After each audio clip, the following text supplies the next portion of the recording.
नमस्कार दोस्तों, agree plus Jaipur में आपका फिर से स्वागत है।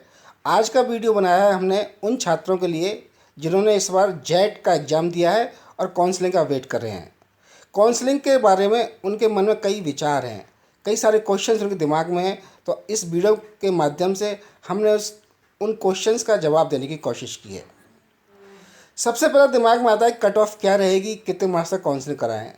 दोस्तों, आजकल हमारे राज्य में कृषि के बहुत सारे कॉलेज हो गए हैं, तो अगर आपके 150 नंबर भी आए हैं तो आपको कोई ना कोई कॉलेज मिल जाएगी, ऐसा मेरा मानना है। लेकिन अगर अच्छी कॉलेज में आपको एडमिशन लेना है तो आपकी नंबर करीब 250 से ऊपर होने चाहिए। लेकिन फिर भी आपको अगर 150 160 नंबर भी आपके हैं तो आपको काउंसलिंग में हिस्सा ज़रूर लेना चाहिए। अब सबसे इम्पोर्टेंट क्वेश्चन है कि कॉलेज की चॉइस कैसे करें। आपको पता है हमारे यहाँ राजस्थान में 5 कृषि विश्वविद्यालय हैं जो कि बीकानेर, उदयपुर, जॉबनेर, कोटा और जोधपुर में स्थित हैं। इन विश्वविद्यालयों के अंडर में बहुत सारे कॉलेज हैं, करीब 170 कॉलेजेज हैं। इसके अलावा प्राइवेट यूनिवर्सिटीज़ हैं करीब 23 और उनमें भी कॉलेज ऑफ एग्रीकल्चर हैं। तो कुल मिला के आपके पास 200 के आसपास का फिगर है, 200 190 का, जहाँ की कृषि कॉलेजेज राजस्थान में अवेलेबल हैं। अब कॉलेजेस होते कैसे हैं, ये बड़ा इंपॉर्टेंट क्वेश्चन है जो कि आपको आना चाहिए। हमारे यहाँ का जो सिस्टम है, 3 तरह के कॉलेजेज हैं: कॉन्स्टिट्यूएंट कॉलेजेज, एफिलिएटेड कॉलेजेज और प्राइवेट यूनिवर्सिटी कॉलेजेज।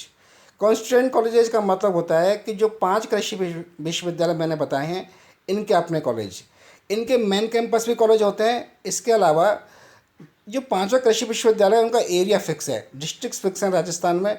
उन डिस्ट्रिक्ट्स पर भी इनके कॉलेजेज हैं जहाँ की पूरी व्यवस्था ये कॉलेज खुद करते हैं। स्टाफ भेजना, फैसिलिटीज डेवलप करना, ये सारा काम उनका होता है। इनको बोलते हैं हम कॉन्स्टिट्यूएंट कॉलेजेज।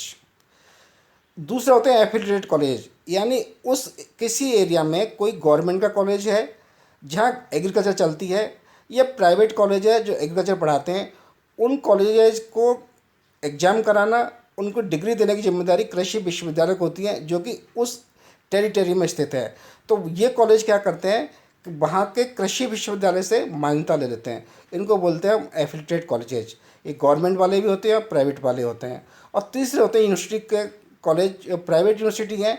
कई यूनिवर्सिटीज़ ने अपने कॉलेज खोल रखे हैं एग्रीकल्चर के, उनका अपना सिस्टम होता है, उनको कृषि विश्वविद्यालय से कोई मतलब नहीं होता। तो 3 तरह की चॉइस आपको भरनी होती है। अब चॉइस कैसे भरें, मेरा ये मानना है आपको सबसे पहले कॉन्स्टिट्यूएंट कॉलेज भरने चाहिए, क्योंकि यूनिवर्सिटी कॉलेज हमेशा अच्छे होते हैं। इसके बाद आपको एफिलिएटेड कॉलेज भरने चाहिए, इसके बाद प्राइवेट यूनिवर्सिटी की तरफ जाना चाहिए। कॉन्स्टिट्यूएंट कॉलेजेस में आईसीएआर से मान्यता प्राप्त बहुत सारे कॉलेजेज हैं जिनको मैं आगे बताऊंगा। पहली चॉइस आप उन कॉलेजेस को भरिए। इसके बाद दूसरी चॉइस आप भरिए, आईसीआर से मान्यता प्राप्त है या नहीं, लेकिन वो कॉन्स्टिट्यूएंट कॉलेज होने चाहिए। वहाँ भी अगर नहीं होता, तीसरी चॉइस आपको आई है एफिलिएटेड कॉलेज में। एफिलिएटेड कॉलेज में आपको पहली चॉइस गवर्नमेंट कॉलेजेज की होनी चाहिए और उसके बाद प्राइवेट कॉलेजेज की, क्योंकि गवर्नमेंट कॉलेजेज की फ़ीस कम है और फैसिलिटीज़ आज ये तो कल डेवलप होने ही वाली होती हैं। प्राइवेट कॉलेज थोड़े अनकंट्रोल टाइप के भी होते हैं और फीस बहुत ज़्यादा होती है। और वहाँ भी नहीं होता तो आप प्राइवेट यूनिवर्सिटीज़ की तरफ जा सकते हैं, पर वहाँ फ़ीस और भी ज़्यादा आपको मिलेगी। अब बात करते हैं कि राजस्थान में जो मान्यता प्राप्त कृषि विश्वविद्यालय कौन से हैं। तो सभी यूनिवर्सिटीज़ में एक एक दो दो कॉलेजेज हैं जो आईसीआर से एक्रेडिटेड हैं। जैसे जॉबनेर और लालसोट का कॉलेज, उदयपुर में उदयपुर और भीलवाड़ा का कॉलेज, बीकानेर में केवल बीकानेर में मेन कैंपस वाला कॉलेज एफिलिएटेड है आईसीआर से। जोधपुर में 3 कॉलेज आईसीआर से एक्रेडिटेड हैं। और कोटा में जो झालावाड़ में हॉर्टिकल्चर का कॉलेज है, ये आईसीआर से एक्रेडिटेड है, लेकिन खुद का इनका एग्रीकल्चर यूनिवर्सिटी में जो कोटा में स्थित है कॉलेज, वो अंडर प्रोसेस है, ये भी एक्रेडिट हो जाएगा। तो पहली चॉइस आप इन 10 कॉलेजेस को भरिए। इसके बाद आप भरेंगे नॉन एक्रेडिटेड कॉलेज, लेकिन वो कॉन्स्टिट्यूएंट कॉलेज होना चाहिए। तो अब हम बात करते हैं काउंसलिंग में कौन कौन से डॉक्यूमेंट लेकर जाएं। आपको ज़रूरत पड़े या नहीं पड़े, आपके पास ये डॉक्यूमेंट्स आपकी फ़ाइल में होने चाहिए। जैसे 10th और 12th की मार्कशीट, डेट ऑफ बर्थ का सर्टिफिकेट, आधार कार्ड, कास्ट सर्टिफिकेट जो कि अगर आप ओबीसी में हैं तो 1 साल से पुराना नहीं होना चाहिए, मूल निवास प्रमाण पत्र, अगर आप ईडब्ल्यूएस कैटेगरी में हैं, income tax certificate, 2 photo, email और मोबाइल, ये सारी चीज़ें आपके पास होनी चाहिए ताकि काउंसलिंग में दिक्कत नहीं आए। अब सबसे इम्पोर्टेंट बात है कि फ़ीस कितनी लगती है। दोस्तों, एक चीज़ ध्यान रखना, एग्रीकल्चर का सिस्टम सेमेस्टर सिस्टम होता है जहाँ साल में 2 बार एग्ज़ाम होते हैं, यानी 4 साल के अंदर आपको 8 बार एग्ज़ाम देनी होगी और 8 बार ही आपकी फ़ीस लगेगी। तो जितनी फ़ीस कॉलेज वाले बताएं उसको 8 से मल्टीप्लाई करना है, 4 से नहीं, ये ध्यान रखना। कंस्टिट्यूंट कॉलेज की फ़ीस जनरली जो कि सरकारी ही हैं ये, इनकी 10 से 15,000 होती है। इसके अलावा हॉस्टल फ़ीस भी लगती है और ज़्यादातर कॉलेज में हॉस्टल अवेलेबल होते हैं। एफिलेटेड कॉलेज में गवर्नमेंट के जो कॉलेजेस हैं उनकी फ़ीस बहुत ही कम है, 2-4 हज़ार मुश्किल से है। लेकिन प्राइवेट कॉलेज जो एफिलेटेड हैं उनकी फ़ीस करीब 35 से 50,000 रुपये है और इसके अलावा 15 से 25,000 रुपये हॉस्टल का है।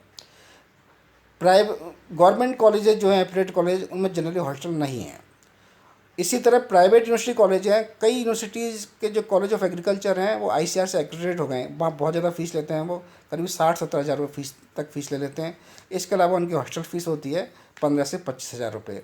एक चीज़ और ध्यान रखना, हॉस्टल फ़ीस में खाना इंक्लूडेड जनरली नहीं होता है। तो आप जब बात करें तो उनसे क्लियर कट पूछ लें कि खाने के पैसे अलग लगेंगे या साथ में लगेंगे, और उसी हिसाब से एडमिशन लेने का डिसीजन लें। अब एक क्वेश्चन आता है कि नॉर्मल सीट और पेमेंट सीट में क्या अंतर है।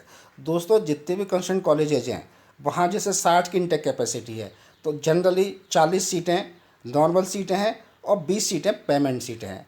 तो नॉर्मल सीट की फ़ीस मैंने बताई थी 10 से 15,000 रुपये, लेकिन पेमेंट सीट की फ़ीस 40 से 50,000 रुपये तक की हो सकती है, कहीं 35 भी है, कहीं 45 भी है। तो आप एक चीज़ ध्यान रखिए, जब चॉइस भरें तो कंस्टिट्यूएंट कॉलेज की पहले नॉर्मल सीट भरें, उसके बाद कंस्टिट्यूएंट कॉलेज की पेमेंट सीट भरें, क्योंकि पेमेंट सीट भी प्राइवेट की नॉर्मल सीट से ज़्यादा नहीं है। उसके बाद आप एफिलेटेड कॉलेज की अगर हम बात करें, सेम फीस है और प्राइवेट कॉलेज में भी सारी सीट नॉर्मल मानी जाती है, कोई पेमेंट सीट नहीं है, लेकिन उनकी फ़ीस ऑलरेडी इतनी ज़्यादा है कि वो 40 से 50,000 रुपये है। तो इन चीज़ों का आप विशेष ध्यान रखें। एक क्वेश्चन जो काउंसिल करने वाले बच्चों के पेरेंट्स के दिमाग में आता है कि फ़ीस हमें वापस मिलेगी या नहीं। दोस्तों, नॉमिनल फ़ीस होती है, 5,000 रुपये जमा कराने पड़ते हैं। आप काउंसलिंग का हिस्सा ज़रूर लीजिए। अगर एडमिशन हो गया तो आपके 5,000 रुपये जो फर्स्ट सेमेस्टर की फ़ीस है उसमें एडजस्ट कर लिए जाएंगे। लेकिन अगर आपका नंबर आ गया, आपने एडमिशन नहीं लिया, तो आपके 5,000 रुपये वापस नहीं आएंगे।